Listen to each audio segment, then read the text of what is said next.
Good morning. Am I audible to all of you? Yes. Yes. Yeah. A very happy new year to everyone. And I welcome all of you in today's first session on Raja Yoga Shloka Sangraha. So, can you see the slides? Yes. Yes, Yeah. we can. Yes, Okay, we can. Yes, yes. great.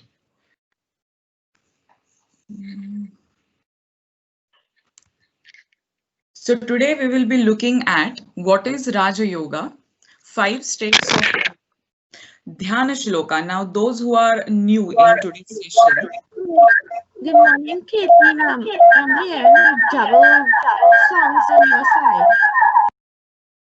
sorry, I couldn't hear you.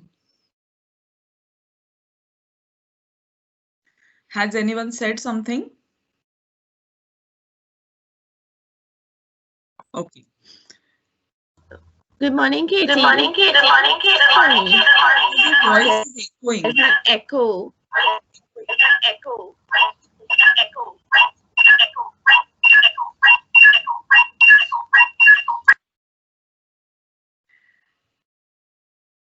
All right. So, those who are new in today's session, what are Dhyana Shlokas?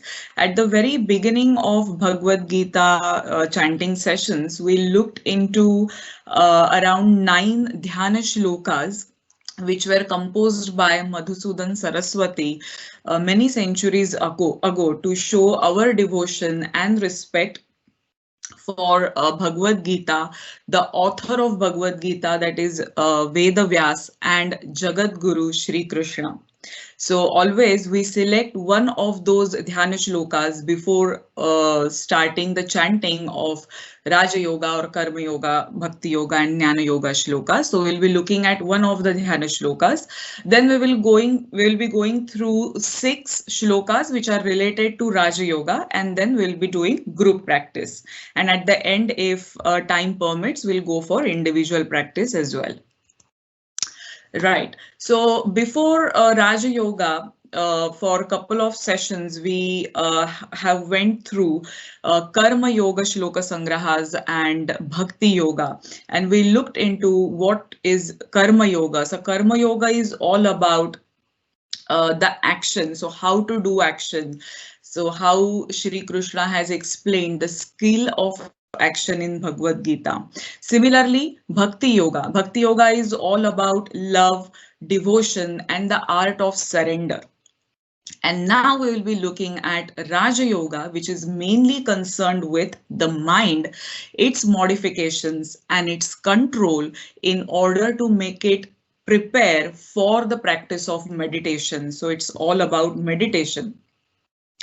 And this is beautifully explained in Patanjali Yoga Sutras, Sage Patanjali's, the first known classical text, which is known as Patanjali Yoga Sutras, where he defines yoga as yoga chitta vritti nirodha. Means yoga is the cessation, means the complete stoppage of the fluctuation or whirlpool of the mind. So he has given a very step by step, a systematic process of Ashtanga Yoga, the Raja Yoga in his Patanjali Yoga Sutra text into 4 chapters. And these 4 chapters are, the first one is Samadhi Pada, which explains about chitta vikshepas or the obstacles of the mind and how we can overcome them. So he emphasizes the importance of abhyasa, that is the constant practice, your sadhana, and vairagya, that is the sense of detachment you need to slowly develop within yourself around many things. And once you become aware of chitta vikshepas, then he goes ahead in the second chapter, Sadhana Pad, where he explains the Ashtanga Yoga. So Ashtanga means Ashtanga. It's the 8-limbed yoga, and the first 5 limbs like Yama, Niyama, Asan, Pranayam, and Pratyahar. These first 5 limbs he explains into Sadhanapad. These are the tools and techniques to overcome these obstacles of the mind. And in Vibhutipad he explains the last 3 limbs of Ashtanga Yoga: Dharana, Dhyan, and Samadhi. So together, Dharana, Dhyan, and Samadhi is called as Sanyama. And when you practice this Sanyama for a long period of time, then obviously you're going to achieve many siddhis. But again, Sage Patanjali warns us not to get trapped into these siddhis, but you should continue your journey towards Kaivalya, that is self-realization.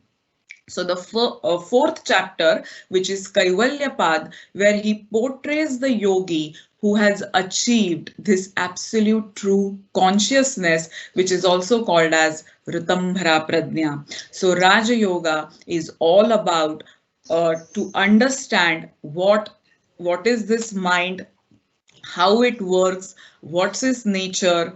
If I face any obstacles in controlling this mind, what are the tools and techniques? And once I know that, how to continue my journey further till Kaivalya.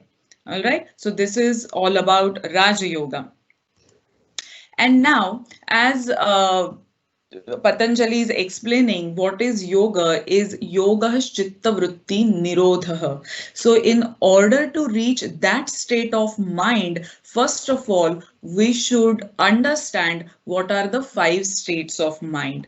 And now we will look into these 5 states of mind, which are beautifully explained by Vedavyasa in his commentary on Patanjali Yoga Sutras. The first state of mind is Kshipta, which is the disturbed state, Moodha, dull state, Vikshipta, distracted state, Ekagra, one-pointed state, and Niruddha, or Nirodha, as he mentions in his definition, Yoga Chitta Vritti Nirodha. So we should be always aiming at reaching this state of mind, which is Niruddha, the mastered state or the controlled state of mind. Now we'll look into one by one.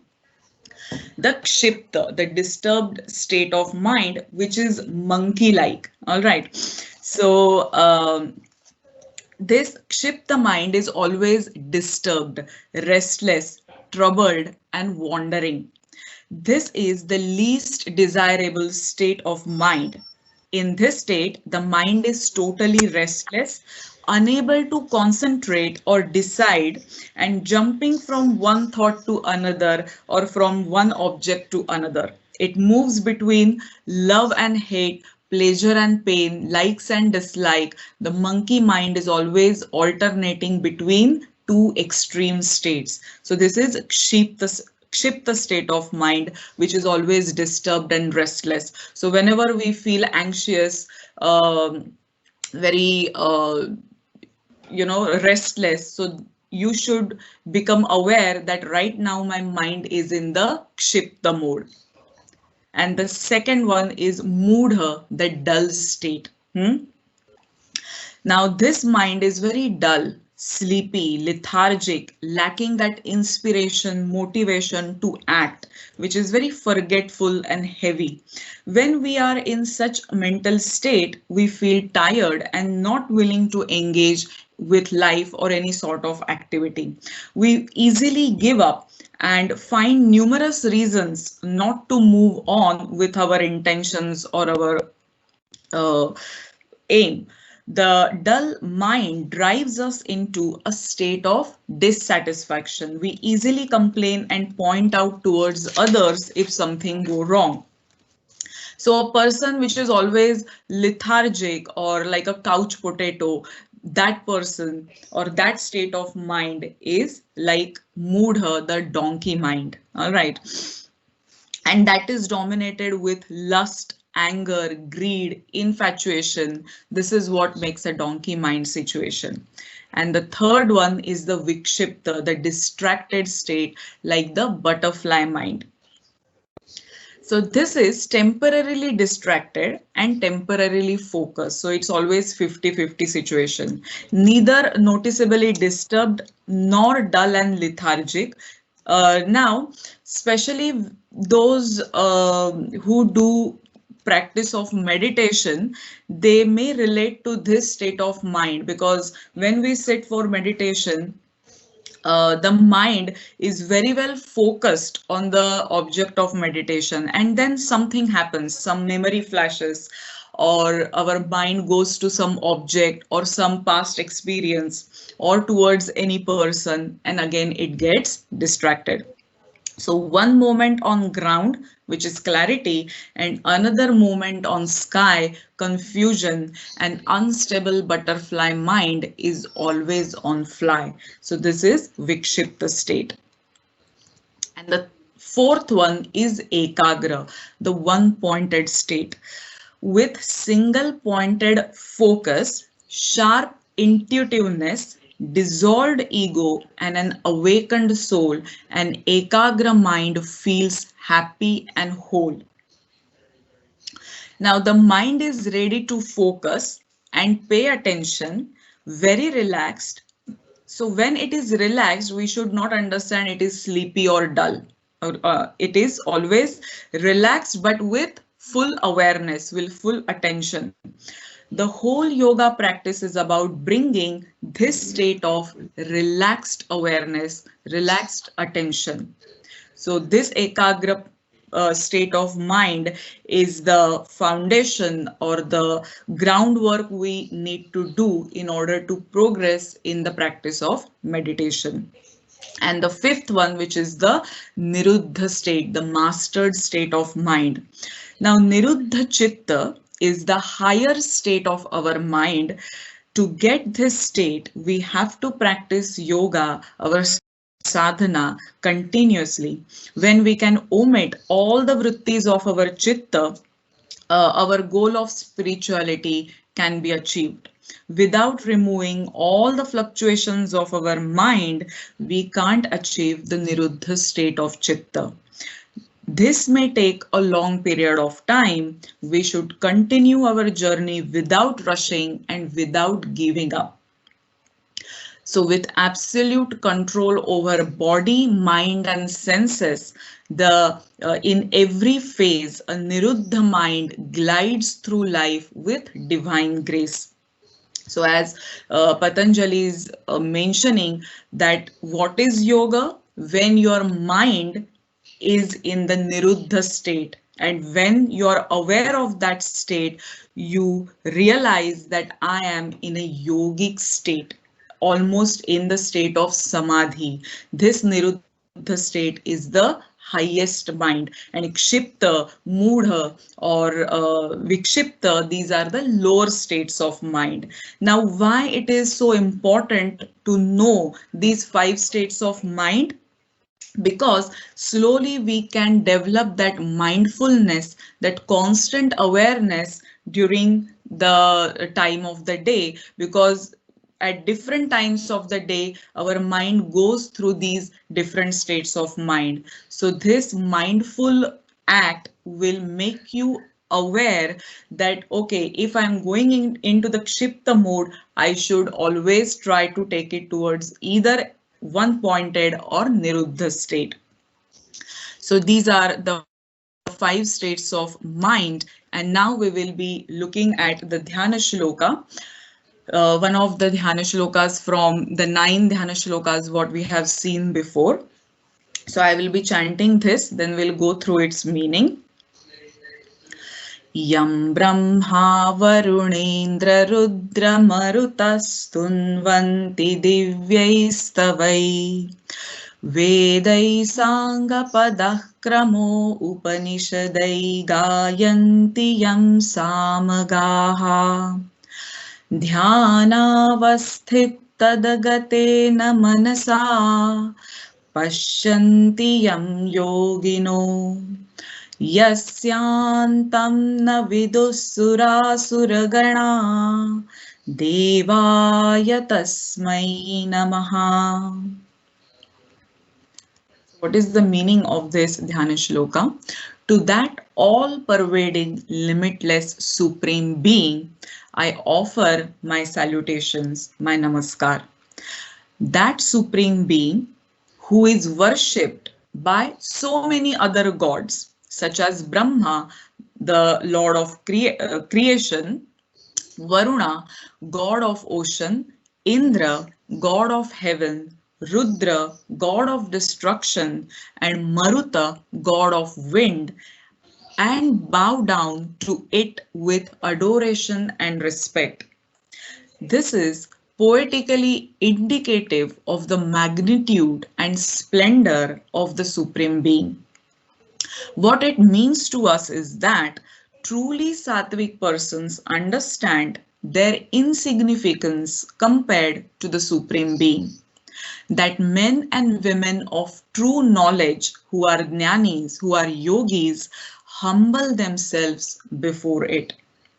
It is praised not only by the heavenly gods like Brahma, Varuna, Indra, Rudra, but even the mortals on earth like singers of Samaveda, who were true bhaktas, devotees who glorify the Supreme Being. The Samaved is supposed to be the Veda from which classical music originated. It is claimed to be the most melodious of the Vedas which speak of the divine. Though Sama is mentioned here, it should be understood as all the four Vedas are praising about this Supreme Being. The great jnanis, yogis see the Supreme Being in their inner mind in the state of deep meditation with their mind concentrated onto it. If all the gods, jnanis, could glorify you, how great should you be?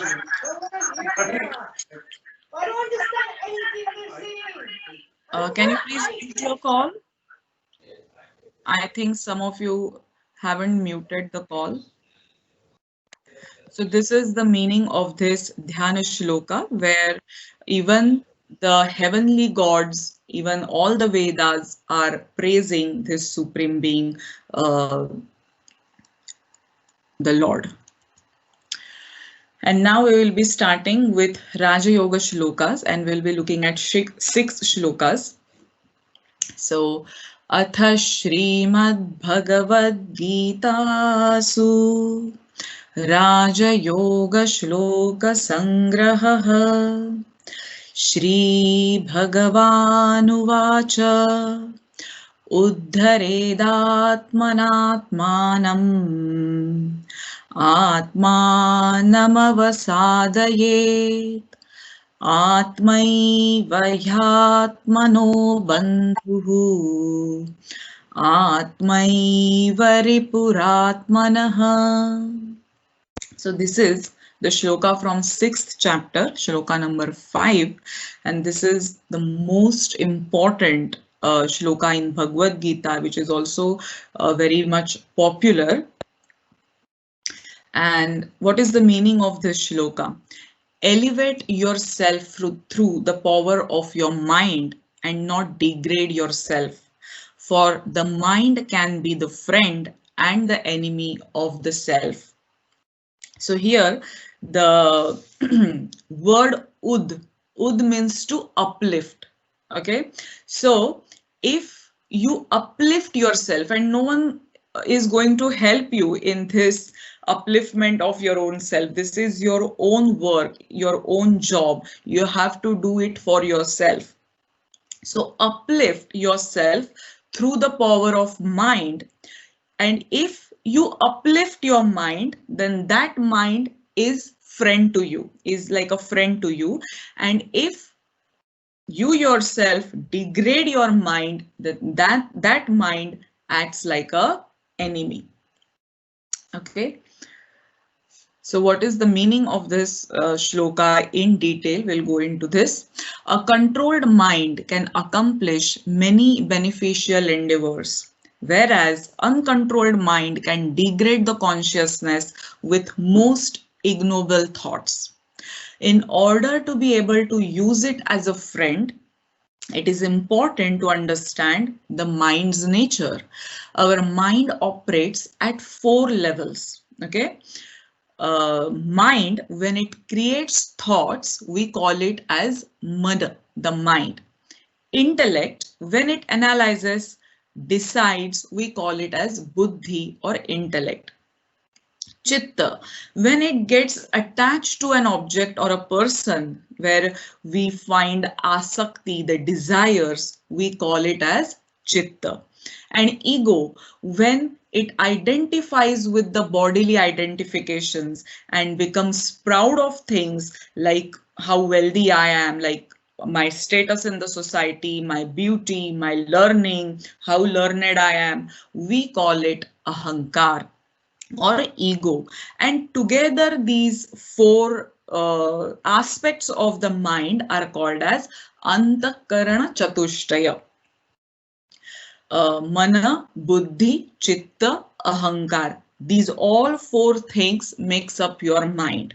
So when Shri Krishna says that we must use the mind to elevate the self, your own consciousness, he means we must use the higher mind to elevate the lower mind. As we have seen the 5 states of mind, we should use the ekagra mind, niruddha mind, which are higher states of mind, to elevate the lower states of mind, which are kshipta, mudha and vikshipta. In other words, we must use the intellect, because as we human beings, we are blessed with this discriminative power, which is called as intellect, to control the mind.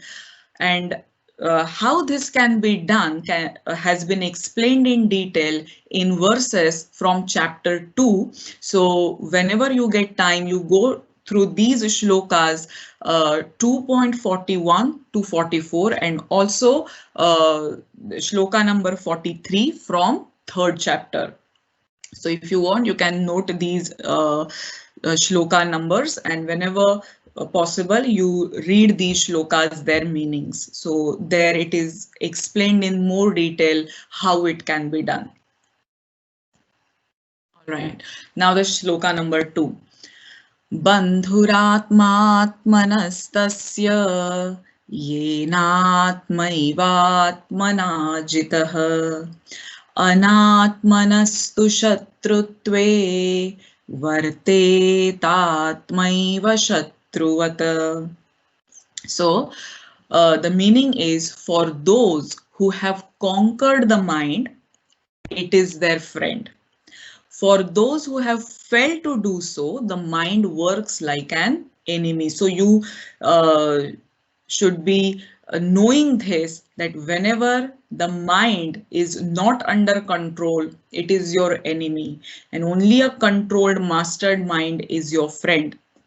We all know people who had everything favorable in the world, but lived miserable lives because of their own mind tormented them incessantly through depression, hatred, tension, anxiety, and stress. Mind can work as a two-edged sword. Those who slide to demonic levels do so because of their own mind, while those who attain sublime heights also do so because of their purified minds. Shri Krishna enlightens Arjuna about the potential harm and benefits our mind can bestow upon us. And in the following 3 verses, so if you will go to 6.7, 8 and 9, there Lord Krishna, Shri Krishna described the symptoms of the one who is yoga rudha, means advanced in yoga, who has actually achieved that mastery over the mind. What are the signs of that yoga rudha person? That you can read in these following shlokas. And then comes shloka number 3. Shuchau deshe pratisthapya sthiramasanamaatmanah natyuchritam nati neecham chailajina kushottaram.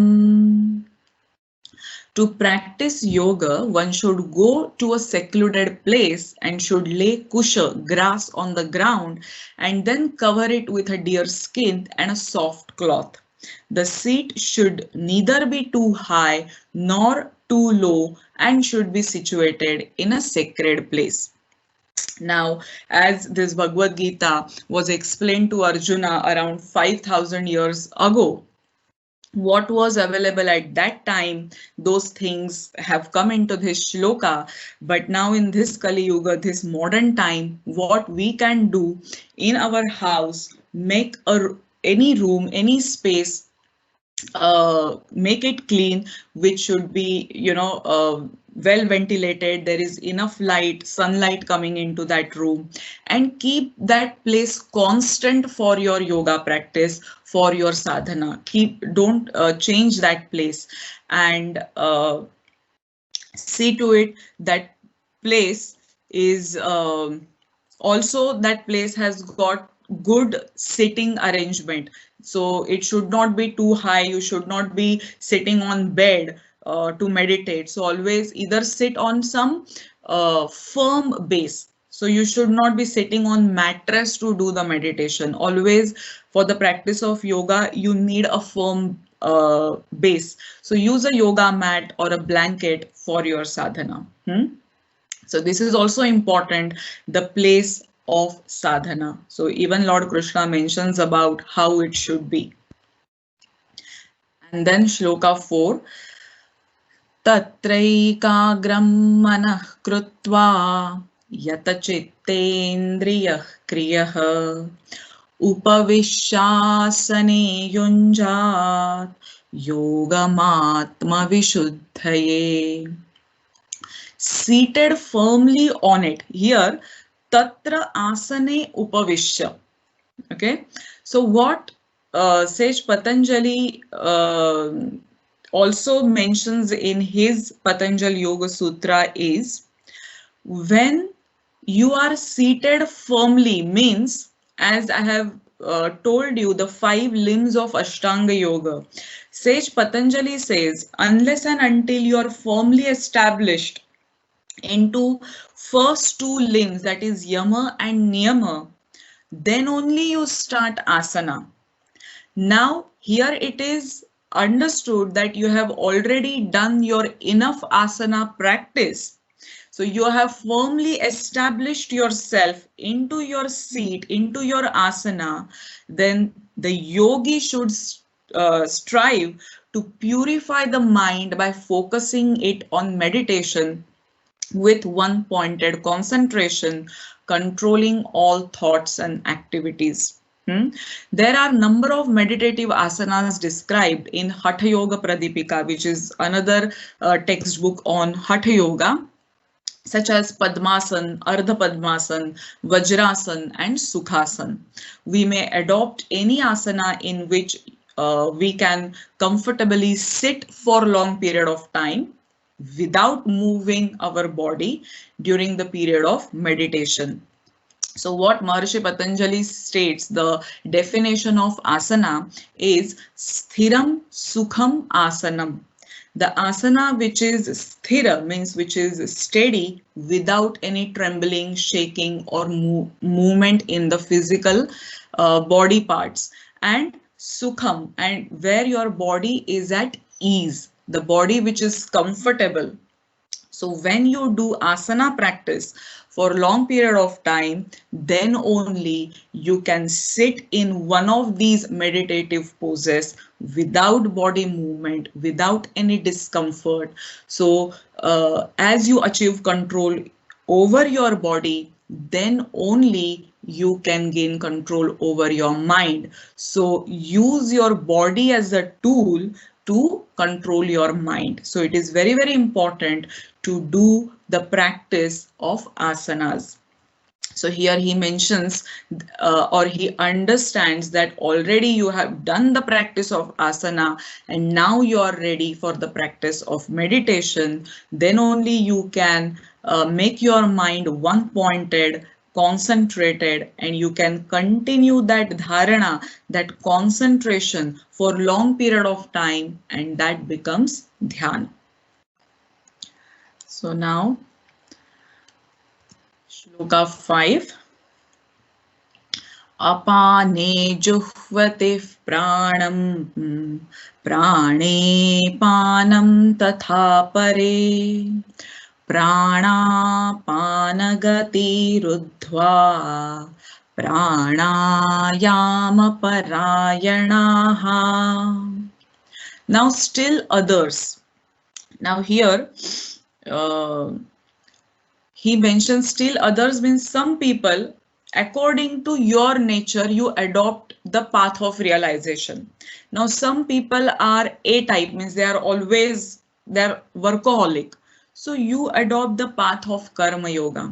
Those who are very sensitive, emotional, you adopt the path of bhakti yoga. Now, and there are still others who are inclined to the process of breath restraint to remain in meditation. Practice by offering the movement of the outgoing breath into the incoming and the incoming breath into the outgoing, and thus at last remain in meditation, stopping all breathing. So Patanjali beautifully explains what is pranayama. Tasmin sati shvasa prashvasa gati vichhedah pranayamah. Pranayam is the regulation of the incoming and outgoing flow of breath with retention. Okay, and it is to be practiced only after perfection in asana is attained.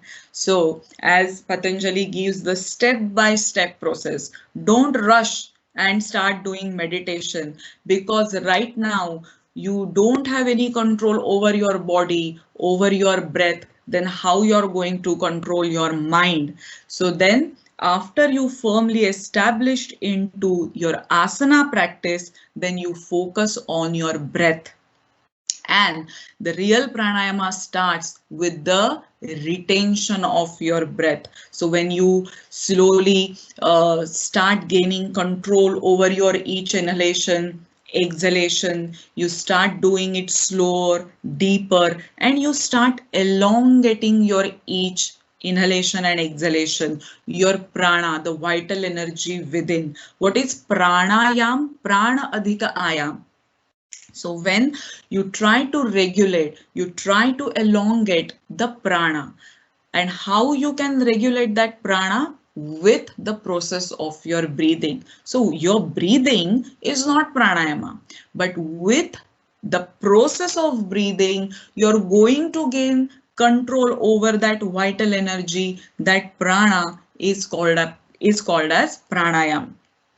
So when you start realizing your each inhalation and exhalation, then you start applying the kumbhakas, the retention, either internal or external, antar or bahya kumbhak, and ultimately that yogi altogether suspends his breath.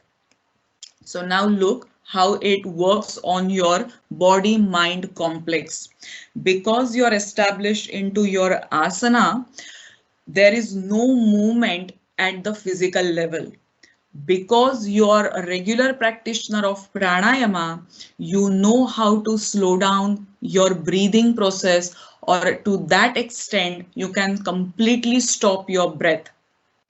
Now, the person in which there is zero physical activity, there is zero vital energy activity, they have almost come down to zero state, then that mind is automatically controlled, mastered. You don't have to do anything to your mind. You just gain control over your body. You just gain control over your breath. And that monkey mind, that donkey mind, that butterfly mind will automatically be ekagra, niruddha. You can experiment this. Just try to slow down all your body movements, slow down your breath, and see your mind becomes automatically calm. All the number of thoughts will start coming down. Mental activity will start to will stop eventually, and you will get into that niruddha state of mind, which is desired state for the practice of meditation. So practice of asana and pranayama is must in the path of Raja Yoga. And then comes shloka number 6.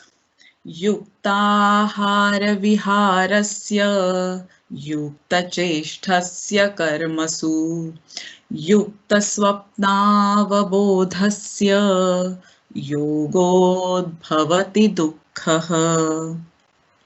Now he who is regulated in his habits of eating, sleeping, recreation and work can mitigate all material pains by practicing the yoga system.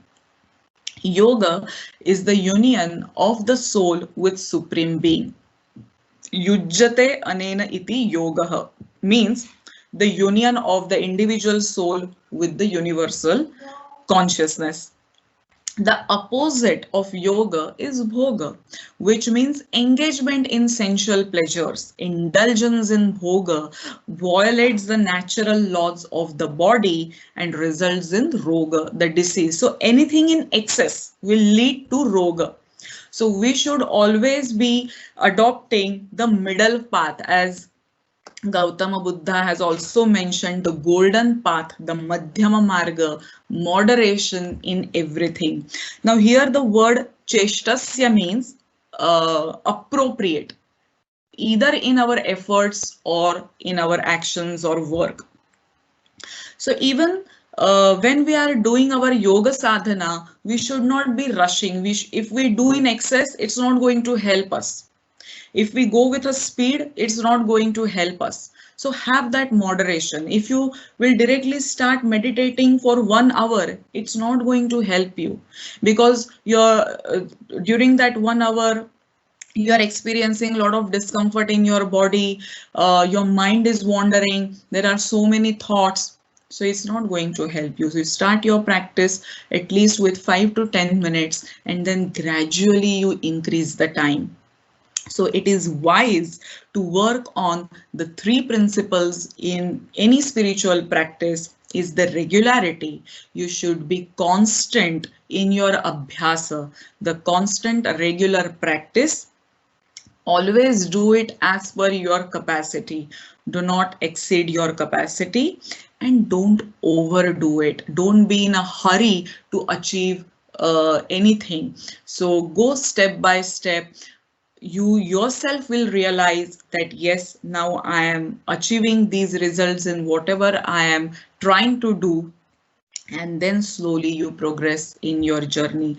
So never give up on your practice if you even fail, even if you don't get any results. Okay, so this is yeah, so this is the end of all the 6 shlokas. Now, all right, so we still have the half hour.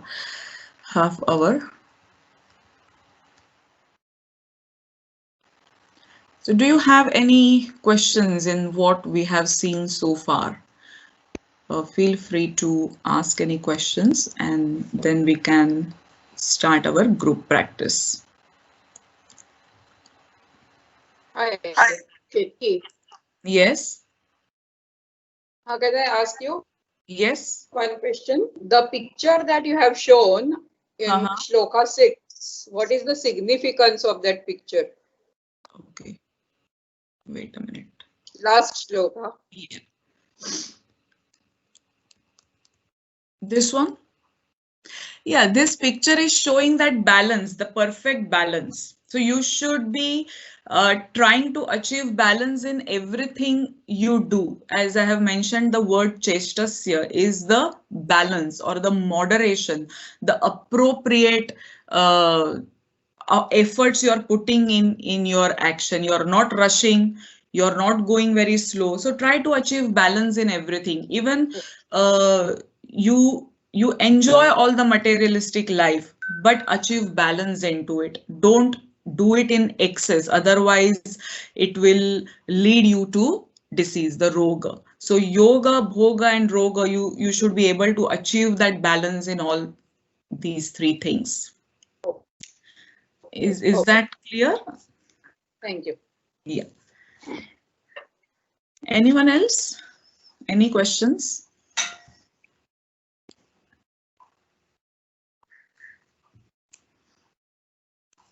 No questions? Ketki, one question. Yeah. Can you explain a bit more on the space in the house for meditation? Because I thought the description given by Lord Sri Krishna, as you rightly said, is 5,000 years old. Yeah. In terms of the availability of resources back then. But in our daily household, how we can kind of, when you said that there needs to be one place, can you give a bit more example or your analysis in terms of how we can have that space of meditation or space of sadhana practice? Okay. So whatever space is available in your house, it may be a separate room or a separate corner in particular room. So try to find that space which should not be very dark, okay, where the sunlight should be coming. It is well ventilated. It should not be too hot. It should not be too cold. And always now, if you have any problems, ailments like knee pain or backache, and if you cannot sit on the floor, then take a chair. Instead of sitting on bed or mattress, take a chair and sit on the chair for your practice of meditation or pranayam or whatever your sadhana is. And you can nowadays there are so many things available, like you can use yoga blocks, cushions, bolsters, blankets. Yoga mat is the essential if you're sitting on the floor. Try to make yourself comfortable. So either with these props you can make your body comfortable, or by doing tapas. Austerity means you have to work hard. Do the practice of Hatha Yoga, asana. So by practicing asana, you make your body strong. It is important for the practice of meditation to make your muscles strong, your back strong. Then only you can sit for long time for your meditation. Otherwise, during the practice, if you're experiencing aches and pains, then how you're going to focus in meditation. So see to it, the place, then once you fix it, don't change it, because all the positive vibrations that spiritual energy is going to create in that space. So don't change that place ever. Because after couple of months, when you go to that place, you yourself will experience that energy, those vibrations. And even some third person comes into that place, he will also experience that energy.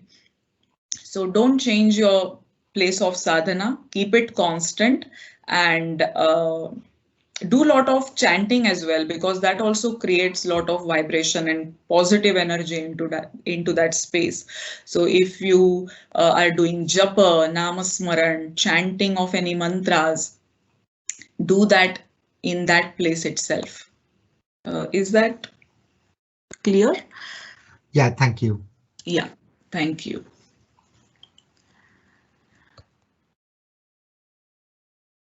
We'll see who all are present today. So any questions? Come on, don't hesitate. Whatever is there in your mind about the shlokas we have seen today. Or otherwise, we'll start with the... Kirti, just a comment. I think today's session has been very practical, and it probably we can use it in day-to-day life. Yes. So I think as the divine chants has progressed, I think each session has started to get very practical, and you can use it in daily life. Yes. Yes. And it's very important to mention here that Raja Yoga, what it always aims at to gain control over your thoughts, over your mind. So don't become slave of your own thoughts. Don't make your own mind your own enemy. But as the name Raja Yoga is the royal path towards the self-realization, become king of your own thoughts, king of your own mind, and that is the meant by Raja Yoga. So all of us can, implement all these principles in our day-to-day activities, as Darshan has rightly said. So thank you, Darshan.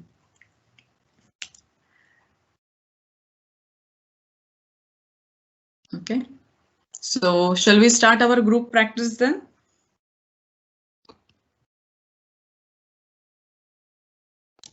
Yes. Yeah, we'll start with Dhyana Shloka. And now you can unmute your call so you can chant along with me. So let's start with Dhyana Shloka.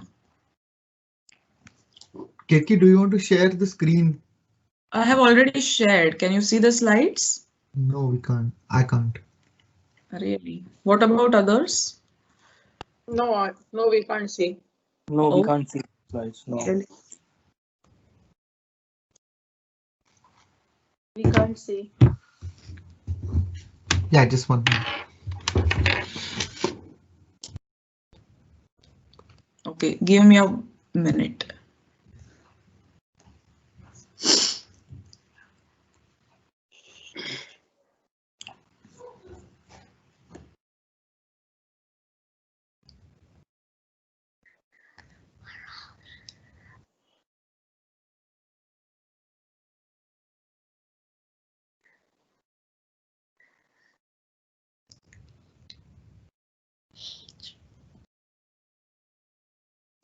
Yes, now we can see.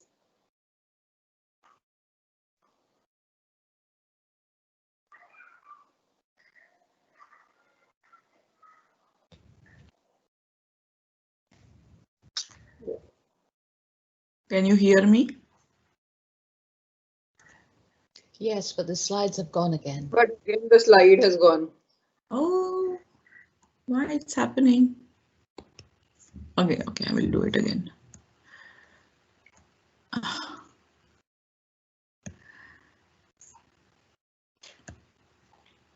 Is it there? Yeah. Okay. Yeah. Yes, I can also see. Yes, is it now there? Yeah, it is there now. Yeah. Okay, great. Yes. So let's start with Dhyana Shloka. Yam Brahma Varunendra Rudra Maruta Yam Brahma Varunendra Rudra Maruta Stunvanti Divyai Stavai Tunvanti Divyai Vedai Sanghapadah Kramo Upanishadai Vedai Sanghapadam Upanishadai Gayanti Yam Samagaha Gayanti Yam Samagaha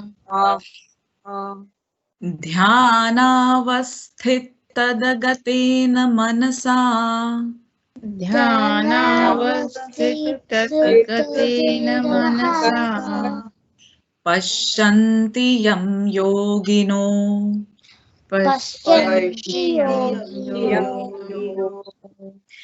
Yasyantam na vidussurasura-gana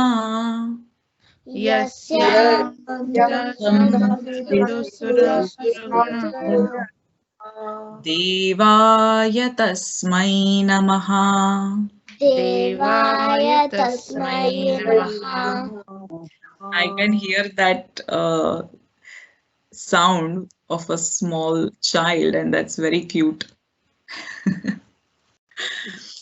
Atha Shrimad Bhagavad Gitasu अथ श्रीमद्भगवद्गीतासु राजयोगश्लोकसङ्ग्रहः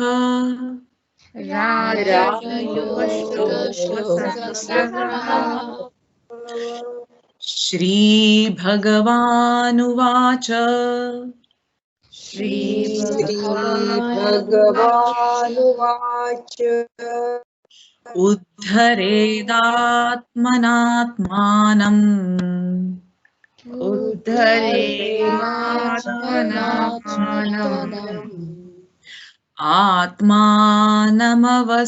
आत्मानमवसादयेत्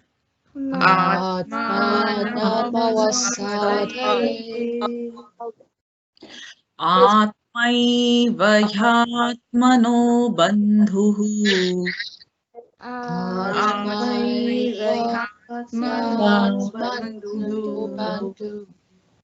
आत्मैव रिपुरात्मनः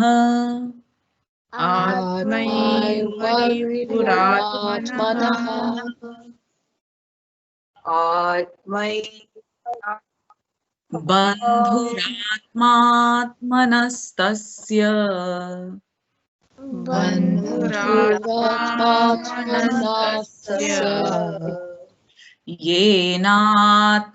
येनात्मैवात्मना जितः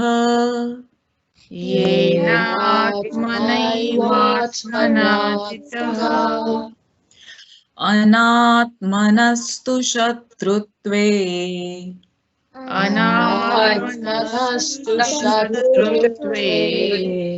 वर्तेतात्मैव शत्रुवत्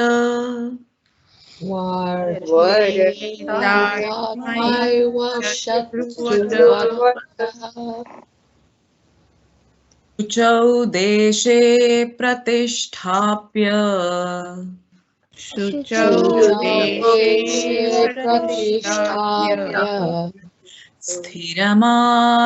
स्थिरमासनमात्मनः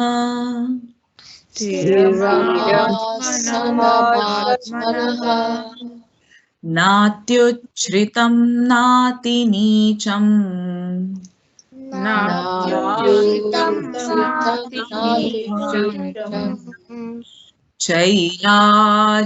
चैलाजिनकुशोत्तरम्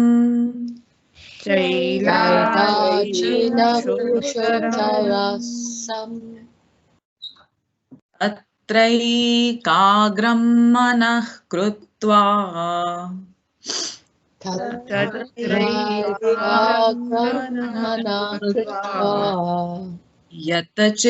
यतचित्तेन्द्रियः क्रियः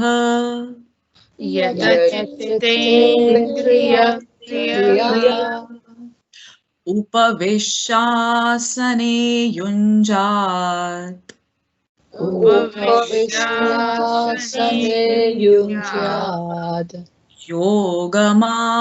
योगमात्मविशुद्धये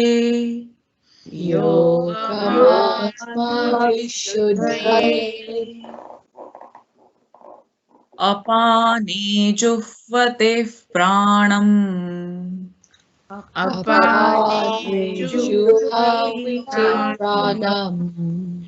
प्राणे पानं तथा परे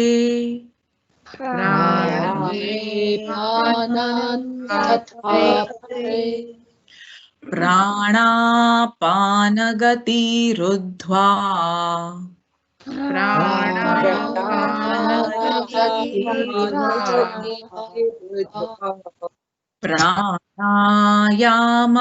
प्राणायामपरायणाः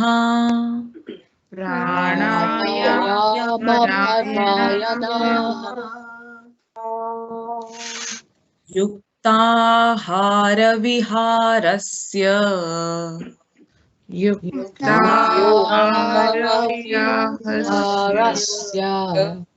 युक्तचेष्टस्य कर्मसु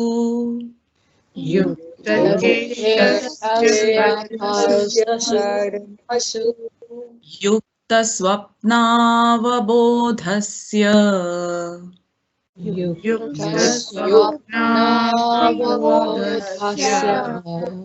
योगोद्भवति दुःखः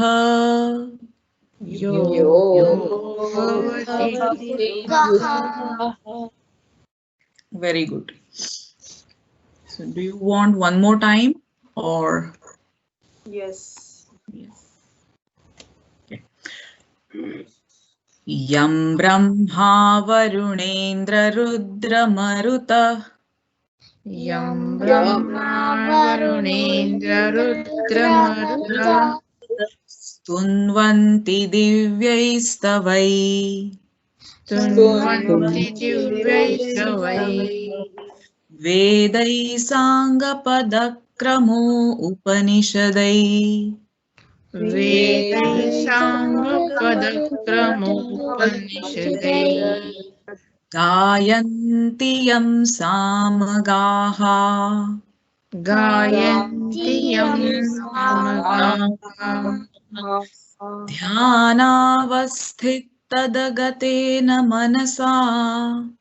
Dhyanavasthittadagatena manasa Pashyanti Yam Yogino. Pashyanti Yam Yogino Yasyantam na vidussurasura-gana. Yasyantam vidussurasura-gana Devaya tasmai namaha. Devaya tasmai namaha Atha Shrimad Bhagavad Gitasu. Atha Srimad Bhagavad Gitasu Raja Yoga Shloka Sangraha. Raja Yoga Shloka Sangraha Shri Bhagavanuvacha. Shri Bhagavanuvacha Uddharedatmanatmanam. Uddharetmatmanam Atmanamavasadayet. Atmanamavasadayet Atmaiva hyatmano bandhuhu. Atmaihatmano bandhuhu Atmaiva ripuratmanaha. Atmaiva ripuratmanaha Bandhuratmatmanastasya. Bandhuratmanastasya Yenatmaivatmana jitaha. Yenatmanaivatmana jitaha Anatmanastu shatrutve. Anatmanastu shatrutve Vartetatmaiva shatruvata. Vartetatmaiva shatruvata Suchau deshe pratisthapya. Shuchau deshe pratishthapya Sthiramasanamaatmanaha. Sthiramasanamaatmanaha Natyuchritam nati neecham. Natyuchitam natinicam Chailajina kushottaram. Chailajina kushottaram Tatraikagram manah krutva. Tatraikagram krutva Yata chittendriyah kriyah. Yata chittendriya kriyaha Upavishasane yunjat. Upavishyasane yunjat Yogamatma vishuddhaye. योगमात्मविशुद्धये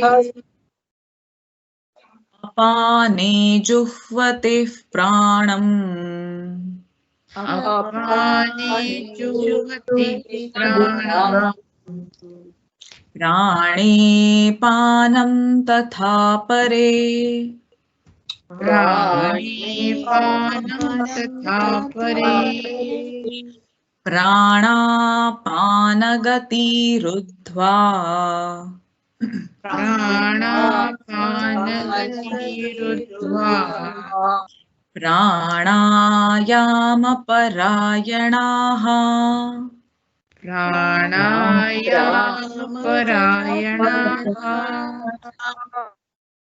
युक्ताहारविहारस्य युक्ताहारविहारस्य युक्तचेष्टस्य कर्मसु युक्तचेष्टस्य कर्मसु युक्तस्वप्नावबोधस्य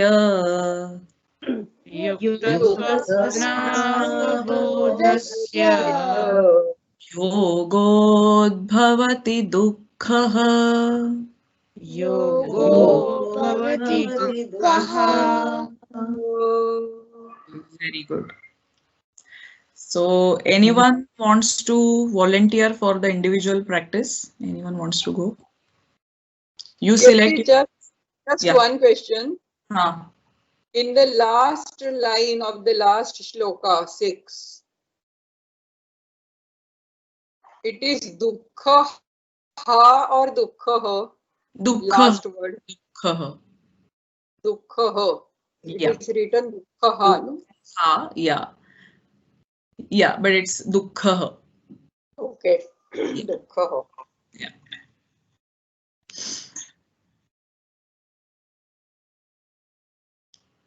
So anyone wants to go for individual practice?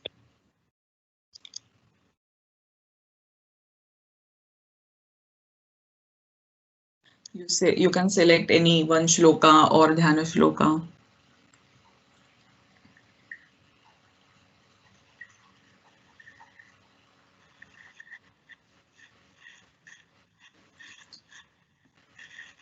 All right, so shall we then end the session here? You have any questions? Great. So thank you very much, all of you, for joining in today's session. I will be putting all the recordings of whatever shlokas we have covered today on our Divine Chants group. So you can listen to those shlokas again, practice on your own, and you can share your recordings on the group. So if there is any correction needed to be done, I will put my comments on it. Okay. So have a lovely weekend and see you next month, second Saturday of February. So you all take care. Thank you so much, Katie. Thank you. Thank Thank you. you. And Happy Thank New you, Year. Katie. Thank you very much. Bye. Yes. Thanks.